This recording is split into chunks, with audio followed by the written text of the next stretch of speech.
Shri EP. Jayarajan telephone ലൈനിലുണ്ട്. Shri EP. Jayarajan, very good morning. Exit poll ഫലങ്ങൾ നിരാശപ്പെടുത്തിയോ? പ്രവചനം വിഷയാസ്പദമാണ്. ഒരു പ്രവചനമായിട്ടാണ് എന്റെ നിരീക്ഷണം. ഈ ഉണ്ടാക്കിക്കൊണ്ടിരിക്കുന്ന പ്രചരണം കേരളത്തെ ന്യായീകരിക്കുന്നതാണ് ഈ പ്രവചനങ്ങളെല്ലാം. നിഷ്ഠമായിട്ടുള്ള വിലയിരുത്തലാണെന്ന് എനിക്ക് തോന്നുന്നില്ല.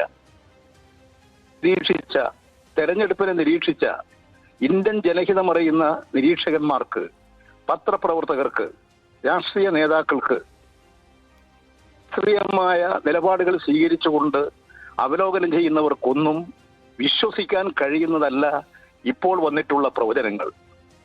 ഈ പ്രവചനങ്ങളുടെ അടിസ്ഥാനത്തിൽ ഇന്ത്യ മുന്നണി വ്യക്തമാക്കിയതുപോലെ അതീവ ജാഗ്രത ഇന്ത്യ മുന്നണിക്കുണ്ടാകണമെന്ന് തന്നെയാണ് എനിക്കും തോന്നിയിട്ടുള്ളത്.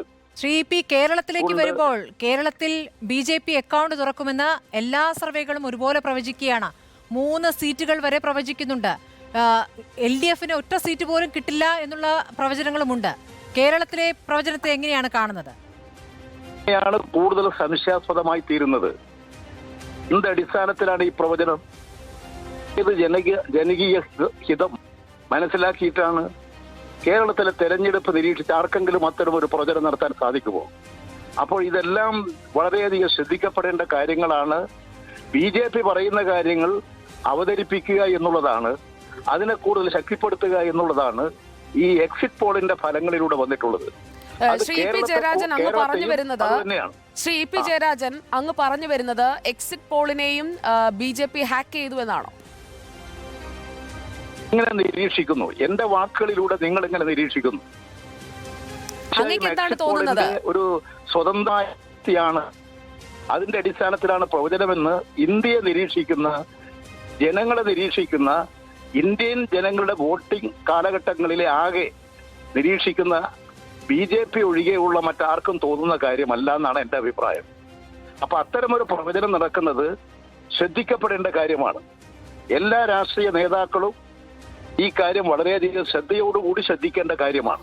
ശ്രീ ഇ.പി. ജയരാജൻ, ഈ കേരളത്തിലേക്ക് വന്നാൽ കേരളത്തിൽ BJPയുടെ ചില സ്ഥാനാർത്ഥികളെങ്കിലും മികച്ച സ്ഥാനാർത്ഥികളാണെന്നും ചില മണ്ഡലങ്ങളിലെങ്കിലും അതിശക്തമായ മത്സരം നടക്കുന്നുണ്ട് എന്നും തെരഞ്ഞെടുപ്പിന് മുമ്പ് നിരീക്ഷിച്ചിട്ടുള്ള ഒരാളാണ് താങ്കൾ. അതുകൊണ്ട് ഈ പ്രവചനം എന്തുകൊണ്ടാണ്? ഈ പ്രവചനത്തെയും താങ്കൾക്ക് അംഗീകരിക്കാവുന്നതല്ലേ ഉള്ളൂ. സ്വാഭാവികമായും അങ്ങനെ മികച്ച മത്സരവും മികച്ച സ്ഥാനാർത്ഥികളും ഉണ്ടെങ്കിൽ 1-2 സീറ്റൊക്കെ കിട്ടാമെന്ന പ്രവചനത്തെ അത്ര നിസ്സാരമായി തള്ളിക്കളയേണ്ടതുണ്ടോ?